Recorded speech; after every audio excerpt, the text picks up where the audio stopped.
Hello and welcome to electric English. आज के इस वीडियो सेशन में हम पंजाब बजट 2022-23 के बारे में डिस्कशन करने वाले हैं, जो कि पंजाब असेंबली में 27 जून 2022 यानी कि कल इसको प्रेजेंट किया गया। तो आज हम उस बजट के ऊपर डिस्कशन करेंगे। उस बजट में कौन कौन सी गवर्नमेंट स्कीम्स लॉन्च की गई हैं, कहाँ कहाँ पर कितना फंड सरकार ने एलोकेट किया है, ये सभी स्टेट लेवल के एग्जाम्स के लिए बहुत ही इम्पॉर्टेंट सेशन होगा दोस्तों। तो आइए शुरू करते हैं। पंजाब बजट 2022-2023, ये पंजाब बजट आप गवर्नमेंट के द्वारा प्रेजेंट किया गया पंजाब असेंबली में। जैसा कि आपने देखा कि कुछ टाइम पहले पंजाब में इलेक्शन हुए और आम आदमी पार्टी ने बम्पर जीत के साथ पंजाब में पहली बार अपनी सरकार बनाई। इसी के साथ 117 सीटों में पंजाब ने 92 सीटों पर कब्जा किया। ये भी इम्पॉर्टेंट क्वेश्चन है आपके एग्ज़ाम के लिए। तो ये पहली बार पंजाब गवर्नमेंट यानी कि आप गवर्नमेंट का पंजाब के लिए पहला बजट है और ये बजट पूरी तरीके से पेपरलेस प्रेजेंट किया गया। तो आइए इसके कुछ बेसिक बातों के बारे में डिस्कशन करते हैं। सबसे पहला कि पंजाब के जो फाइनेंस मिनिस्टर हैं वो कौन है? हरपाल सिंह चीमा। इन्होंने बजट प्रेजेंट किया और ये पहला पेपरलेस बजट है। इस बजट का मेन फोकस क्या है? Fiscal health. जो फिस्कल हेल्थ खराब हो रही है पंजाब स्टेट की, उसको इम्प्रूव करना है। फिस्कल हेल्थ का रिलेशन फिस्कल डेफिसिट से है, राजकोषीय घाटे से। और गुड गवर्नेंस का प्रॉमिस जो आप गवर्नमेंट ने हमेशा किया है, उसके ऊपर उसको डिलीवर करने के लिए ये बजट आपका प्रेजेंट किया गया। और जो फोकस है वो health sector, agriculture sector and education sector पर दोस्तों रहेगा। ऐसा पंजाब के फाइनेंस मिनिस्टर हरपाल सिंह चीमा जी ने असेंबली में बजट के दौरान ये सारी बातें दोस्तों कही। चलिए तो आइए और कुछ इसके बारे में जानने की कोशिश करते हैं। सबसे पहले हम बात करते हैं डेफिसिट ट्रेंड्स। दोस्तों बजट के सेशन में हमने डेफिसिट्स के बारे में पढ़ा था। रेवेन्यू डेफिसिट्स हमने पढ़े थे, फिस्कल डेफिसिट्स पढ़े थे, प्राइमरी डेफिसिट पढ़ा था। उसी पर बेस्ड आपका डेटा है। जो इम्पॉर्टेंट चीज़ है वो मैं आपको बताता हूँ। Revenue deficit 3.78%, sorry revenue deficit 1.99% and fiscal deficit 3.78%। जैसा मैंने आपको हमेशा अपने सेशंस में बताया है कि जो इम्पॉर्टेंट है डेफिसिट वो है आपका फिस्कल डेफिसिट। क्या है दोस्तों? फिस्कल डेफिसिट, राजकोषीय घाटा। तो ये 3.78%। अब ये परसेंट है तो किसी का फॉर्म में होगा ये परसेंट ऑफ GSDP। इसका मतलब होगा gross state domestic product. Punjab state का जो भी ग्रॉस स्टेट डेवलपमेंट प्रोडक्ट होगा उसका 3.78% फिस्कल डेफिसिट का टारगेट है। It is very important. सीधे एग्जाम में क्वेश्चन पूछा जाएगा पंजाब बजट के दौरान या पंजाब गवर्नमेंट ने बजट में फिस्कल डेफिसिट का टारगेट कितना सेट किया। देखो यहाँ पर लगा है बजट एस्टिमेट्स। और रेवेन्यू डेफिसिट कितना? 1.99%। ये दोनों डेफिसिट्स हमने अपने सेशन में बहुत ही डिटेल में डिस्कशन किया था कि रेवेन्यू डेफिसिट कैसे कैलकुलेट करते हैं एंड फिस्कल डेफिसिट कैसे कैलकुलेट करते हैं। ये दो डेटा इंपॉर्टेंट है। Next, debt trends. डेट का मतलब क्या है? सरकार के ऊपर कर्ज। तो सरकार के ऊपर जो कर्ज है वो आपका है 284,870 करोड़। ये सरकार के ऊपर कर्ज है। क्या है? डेट है। और ये GSDP का कितना है? 45.23% ऑफ GSDP। इसका मतलब ये है कि बजट में ये एस्टिमेट लगाया गया कि 2022-23 का जो डेट होगा वो हमारे पंजाब स्टेट का 45.23% होगा। और जब हम उसको मनी के फॉर्म में, रुपीस के फॉर्म में बात करेंगे तो वो आपका होगा कितना, 2.84 लाख करोड़। क्लियर? चलिए, ये केवल फैक्ट्स हैं जो आपको याद रखने, सीधे आपके एग्जाम में क्वेश्चंस बनते हैं। सेक्टोरल प्लान, सोशल सर्विसेज के लिए 65% का फंड एलोकेट किया गया। इसका सिंपल सा मतलब यह है कि किस सेक्टर में कितना फंड सरकार ने एलोकेट किया अपने नेक्स्ट बजट के लिए, मतलब 2022-2023 के लिए। तो सोशल सर्विसेज के लिए 65%, इसका मतलब है कि सोशल वेलफेयर जो है वो सरकार का मेन प्रायोरिटी रहने वाला है, जिसमें सरकार 65% का फंड एलोकेट करेगी। और यहीं पर अगर आप देखेंगे तो एनर्जी में 11% है, और आपका एग्रीकल्चर में 9 और रूरल डेवलपमेंट में 9। तो रूरल एग्रीकल्चर कुल मिला के एक ही जैसा है, तो 9 18% आपका यहाँ पर है। चलिए, अब बातें करते हैं बजट के फैक्ट्स के बारे में जो आपके एग्जाम के लिए बेहद इंपॉर्टेंट है। सबसे पहली बात कि कितने अमाउंट का बजट 2022-23 में चीमा जी ने प्रेजेंट किया, तो ये बजट आपका रहा 1,55,860 करोड़ का बजट प्रेजेंट किया गया, मतलब ये एक्सपेंडिचर किया जाएगा। और कितने परसेंट का इंक्रीमेंट हुआ, 14.2% का as compare to 2021-22। 2021-22 last year के कंपैरिजन में 14.20% का इंक्रीमेंट दिखाया गया।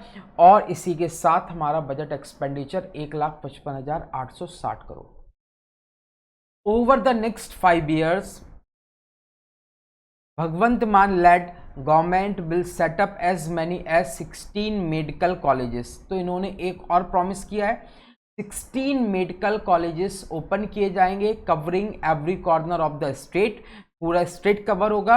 और इसी के साथ मेडिकल कॉलेजेस जो है वो पंजाब में कितने हो जाएंगे, 25। Very important point. By 2024 to super speciality hospital, 2 बहुत ही आधुनिक सुपर स्पेशलिटी हॉस्पिटल्स ओपन किए जाएंगे। एक पटियाला में ओपन किया जाएगा और एक आपका फरीदकोट डिस्ट्रिक्ट में ओपन किया जाएगा।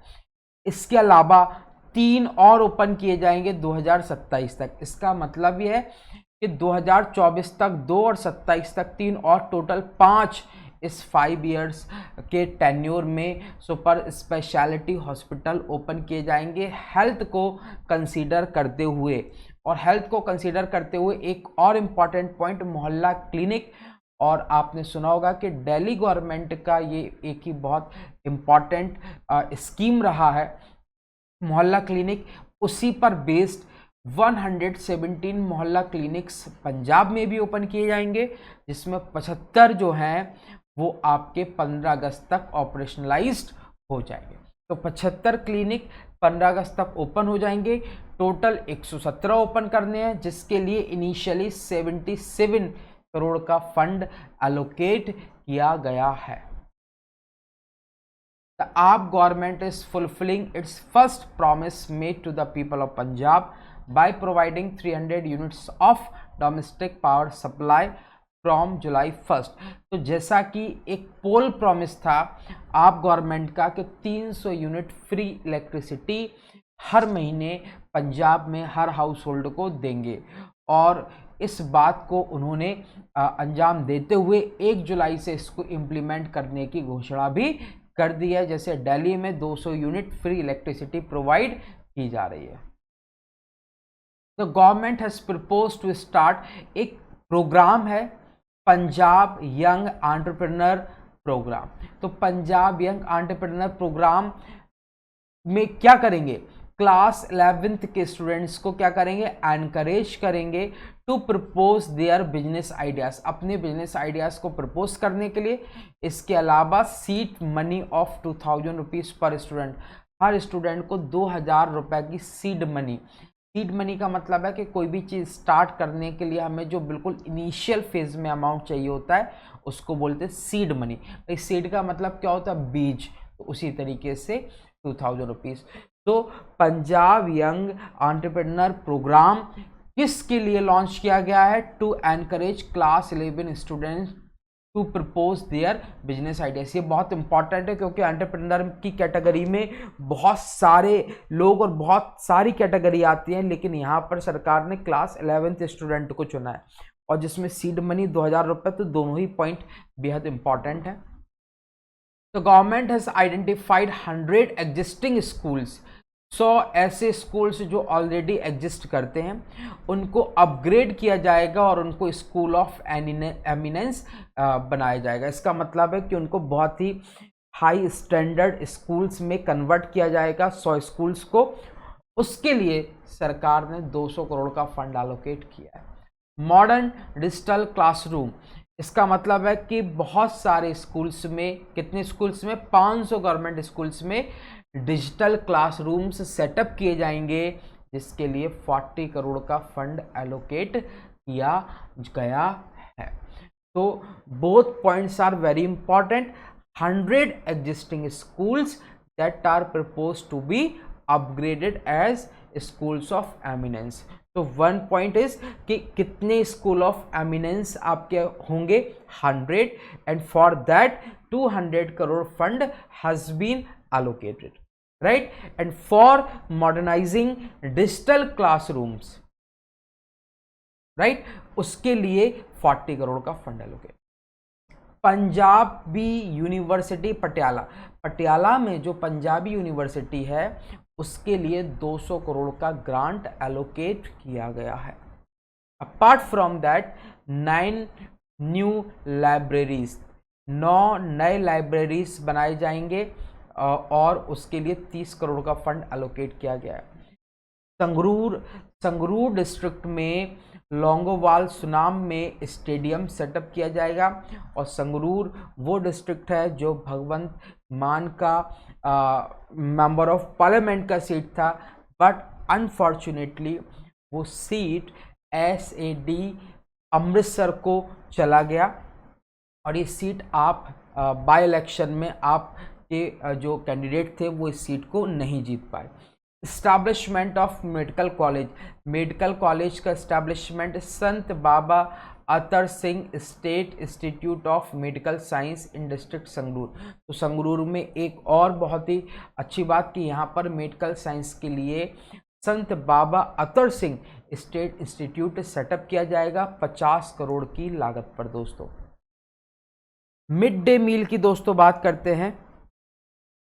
तो दोस्तों मिड डे मील की जब हम बात करते हैं तो मिड डे मील के लिए 473 करोड़ का फंड एलोकेट किया गया है। बट एक बहुत इंपॉर्टेंट पॉइंट ये है कि मिड डे मील जो है अब उसको रिनेम करके उसका नाम रखा गया है PM पोषण अभियान। PM पोषण स्कीम, नई स्कीम लॉन्च की है और जिसमें प्री स्कूल जो चिल्ड्रंस हैं उनको भी कवर किया जाएगा और इस स्कीम का नाम है PM पोषण और इसका जो फुल फॉर्म है वो आपका क्या है? PM's over arching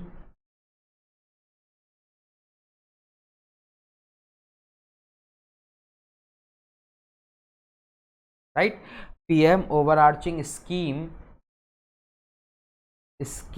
for holistic nourishment, right. तो बहुत इंपॉर्टेंट स्कीम है। मिड डे मील का नाम चेंज करके PM पोषण हो गया और उसका फुल फॉर्म, और इसके लिए पंजाब में 473 का फंड एलोकेट किया गया। समग्र शिक्षा अभियान में 1231 करोड़ का फंड एलोकेट किया गया। स्वच्छ भारत मिशन अर्बन में 180 करोड़ का फंड एलोकेट किया गया। शाहपुर कांडी डैम ये दोस्तों डैम जो है वो रावी रिवर के ऊपर आपका है और इसकी जो लोकेशन है वो दोस्तों कहाँ पर है? पठानकोट डिस्ट्रिक्ट। तो ये भी इंपॉर्टेंट है आपका। Shahpur Kandi dam project, Ravi river, Pathankot district, जिसके लिए 189 करोड़ का फंड एलोकेट किया गया। Mahatma Gandhi national rural employment guarantee scheme, जिसको हम मनरेगा बोलते हैं, इसके लिए सरकार ने 600 करोड़ रुपए का फंड एलोकेट किया है। तो इन सारे स्कीम्स, क्योंकि ये सेंट्रल गवर्नमेंट की स्कीम्स हैं, तो इसके लिए इनका फंड आपको याद होना जरूरी है कि स्टेट लेवल पे कितना फंड इन स्कीम्स के लिए एलोकेट किया जा रहा है। Setting up of Punjab institute of liver and biliary science at Shahzada Ajit Singh Shastranagar Mohali, SS Nagar Mohali. तो मोहाली में आपका एक नया लीवर के लिए पंजाब इंस्टीट्यूट सेटअप किया जाएगा, राइट। नेक्स्ट है आपका फरिश्ते स्कीम। फरिश्ते स्कीम पंजाब सरकार ने जो है वो आपका दिल्ली के मॉडल से इंस्पायर होकर फरिश्ते स्कीम लॉन्च की है। और इस स्कीम का पर्पज़ ये है कि जो भी रोड पर एक्सीडेंट्स होते हैं, अगर कोई भी जिसका भी एक्सीडेंट हुआ, जो भी विक्टिम है, अगर उसको वो ले जाकर और किसी हॉस्पिटल में एडमिट कराता है और उससे की जान भी जिसकी वजह से बच सकती है, तो उस केस में उसी स्कीम को नाम दिया फरिश्ते स्कीम। और इसका एक फ़ायदा ये है कि जब भी किसी रोड एक्सीडेंट में किसी को हॉस्पिटल में भर्ती कराया जाएगा, तो उसका जो ट्रीटमेंट है, जो इलाज है, उसका खर्चा स्टेट गवर्नमेंट उठाएगी। और जो उसको लेके गया है उसके ऊपर भी कोई भी क्वेश्चन मार्क नहीं लगाएगा, बल्कि उनको फेलिसिटेट भी किया जाएगा। इससे रोड एक्सीडेंट्स में जो लोगों की जान चली जाती है उसको हम कम कर सकते हैं। और ऐसा मॉडल हमने दिल्ली में भी देखा। चेकिंग स्टबल बर्निंग प्रैक्टिस, तो आपने देखा पराली को जलाने की एक बहुत बड़ी प्रॉब्लम पंजाब, हरियाणा और दिल्ली के बीच में काफ़ी टाइम देखने को मिलती है, स्पेशली विंटर सीजन में। तो उसको ख़त्म करने के लिए, चूँकि दिल्ली में भी अब जो आप गवर्नमेंट और पंजाब में भी आपकी गवर्नमेंट है, तो इस प्रैक्टिस को ख़त्म करने के लिए 200 करोड़ रुपए का फंड एलोकेट किया गया है, या उसका कोई सॉल्यूशन निकाला जाएगा। फार्मर्स को जो अभी तक इलेक्ट्रिसिटी दी जाती थी वो फ्री पावर, वो अब भी आगे भी दिया जाएगा, जिसके लिए 6,947 करोड़ का फंड एलोकेट किया गया है। तो अभी भी उनको इलेक्ट्रिसिटी पूरी तरीके से फ्री मिलेगी। मार्कफेड अपनी 13 नई लोकेशन पर क्या करेगा, गोडाउन ओपन करेगा, जिसके लिए 56 करोड़ का फंड आपका एलोकेट किया जाएगा। मार्कफेड मतलब मार्केटिंग फेडरेशन है पंजाब स्टेट गवर्नमेंट का। मॉडर्न डिस्ट्रिक्ट जेल, ये भी एक इंपॉर्टेंट पॉइंट है। Modern district jail will also be set up in Mohali. Mohali में एक डिस्ट्रिक्ट जेल आपका सेटअप किया जाएगा, जिसके लिए ऑलरेडी 17.5 एकड़ का लैंड जो है वो आइडेंटिफाई किया जा चुका है कुरारा विलेज में। कहाँ पर दोस्तों, कुरारा विलेज में। तो ये एक इंपॉर्टेंट पॉइंट है, right. Next, Punjab state cooperative agricultural development bank bail out to clear its liability 688 crore. Punjab state government का एक कोऑपरेटिव बैंक है जो बेसिकली एग्रीकल्चरल डेवलपमेंट बैंक है। एग्रीकल्चर के डेवलपमेंट के लिए सहकारी बैंक, जिसकी ओनरशिप पंजाब सरकार के पास है। और उस बैंक की जो लायबिलिटीज़ हैं, जो बर्डन है, उनको ख़त्म करने के लिए, रिड्यूस करने के लिए सरकार ने उनको बेल आउट पैकेज दिया है। बेल आउट पैकेज का मतलब हो गया उस कंपनी को, उस ऑर्गेनाइजेशन को डिफ़िकल्टी से बाहर निकालना। तो 688 करोड़ रुपए से वो अपनी सारी लायबिलिटीज़ को रिपे करेगा और फिर से स्मूथली फंक्शनिंग करेगा। पनकैंपा फंड के अंडर में 52 लाख प्लांट को रेस किया जाएगा, लगाया जाएगा, 52 लाख प्लांट्स, जिसके लिए 240 करोड़ का फंड एलोकेट किया गया है। पनकैंपा की अगर हम बात करें तो पनकैंपा दोस्तों क्या है, Punjab compensatory forestation fund management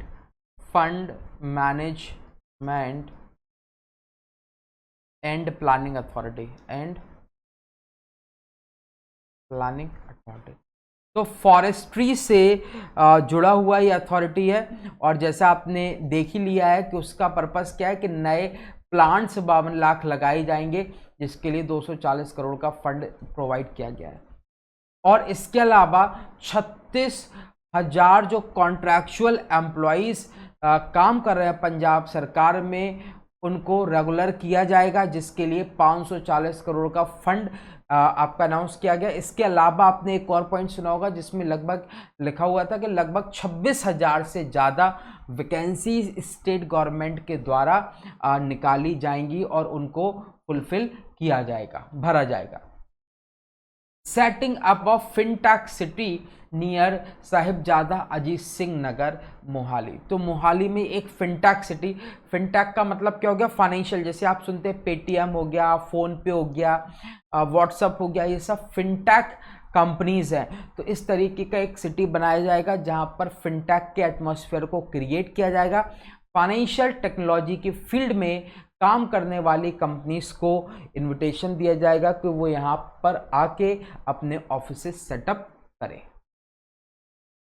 CM field offices to be set up in every district. Chief minister के फील्ड ऑफिसेस हर डिस्ट्रिक्ट में, आपके पंजाब के हर डिस्ट्रिक्ट में ओपन किए जाएंगे। Door staff delivery of essential services, right, जैसे आप देखते हैं कि राशन वगैरह होता है, वो सब आपका क्या होगा, डोर स्टेप डिलीवरी होगी। डिस्ट्रिक्ट परफॉर्मेंस डैशबोर्ड, ये इंपॉर्टेंट है, आपसे ये पूछा जा सकता है एग्जाम में कि जो परफॉर्मेंस डैशबोर्ड बनाया गया है हर एक एरिया को मॉनिटर करने के लिए, उसका परफॉर्मेंस चेक करने के लिए, तो वो किस लेवल पे बनाया गया, डिस्ट्रिक्ट लेवल पे बनाया गया, ब्लॉक लेवल पे बनाया गया, पंचायत लेवल पे बनाया गया, तो आपका आंसर होगा district performance dashboard. Bail out package, एक और बेल आउट पैकेज 350 करोड़ का सरकार ने दिया, और ये बेल आउट पैकेज किसको दिया, पनसब को दिया। किसको दिया दोस्तों, पनसब को दिया है। और पनसब का मतलब दोस्तों होता है पंजाब स्टेट सिविल सप्लाईज। जो भी प्रोक्योरमेंट वगैरह जो आपका सरकार के लिए होता है, वो सारा आपका कौन करता है, पंजाब स्टेट सिविल सप्लाईज और कॉरपोरेशन करता है। इसको 350 करोड़ का फंड एलोकेट किया गया है, बेल आउट पैकेज है। पंजाब सिख ते सेहत फंड, तो सिख ते सेहत फंड ये एक ट्रस्ट है जो असिस्ट करेगा capital asset creation, health and education sector. इसका मतलब यह है कि एजुकेशन एंड हेल्थ सेक्टर में कैपिटल एसेट्स को क्रिएट करने के लिए ट्रस्ट क्रिएट किया गया है। तो कैपिटल का मतलब क्या हो गया यार, कैपिटल एसेट्स का मतलब क्या हो गया, जैसे आप देखते हैं स्कूल से बना रहे हैं, हॉस्पिटल से बना रहे हैं, तो ये क्या है, एसेट्स तो है ना गवर्नमेंट के लिए, तो उन्हीं को असिस्ट करने के लिए इस ट्रस्ट को बनाया गया है। Roof top solar system to be installed in government school at the cost of 100 crore. तो बहुत सारे गवर्नमेंट स्कूल्स में रूफ टॉप सोलर सिस्टम लगाया जाएगा, सो दैट उस पर्टिकुलर स्कूल की जो इलेक्ट्रिसिटी का यूटिलाइजेशन है, उपयोग है, वो इस रूफ टॉप सोलर सिस्टम से कंप्लीट किया जा सके। इसके लिए 100 करोड़ का फंड एलोकेट किया गया। सीधा क्वेश्चन आएगा, roof top solar system government school में इंस्टॉल करने के लिए कितना फंड एलोकेट किया गया है, 100 crore. Ex gratia assistance has been doubled. जो भी गवर्नमेंट एम्प्लॉयज़ होते हैं और उनकी ऑन ड्यूटी डेथ होती है, सर्विस पीरियड के दौरान उनकी डेथ होती है, तो उनको जो एक्स ग्रेशिया दिया जाता है, पहले 50 लाख था, जिसको डबल करके कितना कर दिया, 1 करोड़। इसके लिए कितना फंड एलोकेट किया गया है, 130 करोड़ का फंड एलोकेट किया गया है। कितना फंड एलोकेट किया गया है, 30 करोड़। इंपॉर्टेंट पॉइंट है दोस्तों। स्टैंडर्डाइजेशन ऑफ पुलिस फोर्स के स्टैंडर्डाइजेशन के लिए 108 करोड़। बहुत सीधा क्वेश्चन पूछा जाएगा कि पुलिस फोर्स के मॉडर्नाइजेशन के लिए, स्टैंडर्डाइजेशन के लिए कितना फंड एलोकेट किया गया, 108 crore. Cyber crime control room setup किया जाएगा, जिसके लिए 30 करोड़ का फंड एलोकेट किया गया है। तो इसका मतलब है कि जो सिक्योरिटी पॉइंट ऑफ व्यू से अगर हम बात करें, और आपने देखा है कि पंजाब में पिछले कुछ टाइम से जो लॉ एंड ऑर्डर है वो बहुत इफेक्टिवली काम नहीं कर रहा है, तो उसको इफेक्टिवली काम करने की ज़रूरत है। माता तृप्ता महिला योजना, दोस्तों ये योजना बेसिकली उन महिलाओं के लिए है जो अपनी फैमिली में सिंगल मदर हैं और जो पूरी फैमिली को रन कर रही हैं। उनकी हेल्थ, एजुकेशन, सिक्योरिटी, उनके एम्पावरमेंट के लिए माता तृप्ता महिला योजना चलाई जा रही है, जिसमें 46 करोड़ का फंड एलोकेट किया गया है। आशीर्वाद स्कीम के लिए 150 करोड़ का फंड आपका अनाउंस किया गया। आशीर्वाद स्कीम में जो गर्ल मैरिज है, लड़कियों की शादी के लिए आपका 51 करोड़ रुपए 51,000 रुपए स्टेट गवर्नमेंट की तरफ से प्रोवाइड किए जाते हैं और इसके लिए टोटल 150 करोड़ का आवंटन स्टेट गवर्नमेंट ने किया। मनरेगा में 600 करोड़ रुपए का फंड एलोकेट किया गया है। हाउसिंग फॉर ऑल, ये बहुत इंपॉर्टेंट स्कीम है, सेंट्रल गवर्नमेंट की स्कीम है। सभी के पास घर 2024 तक, इसके लिए 292 करोड़ का फंड एलोकेट किया गया। दोस्तों ये जो बजट है बहुत ही डिटेल्ड बजट नहीं है, डिटेल्ड इन द सेंस कि बजट को बहुत सिंप्लीफाई करके प्रेजेंट किया गया, बहुत ही लिमिटेड स्पेस में इसको प्रेजेंट किया गया, इसलिए बहुत ज़्यादा फैक्ट्स आपके लिए नहीं है बजट में।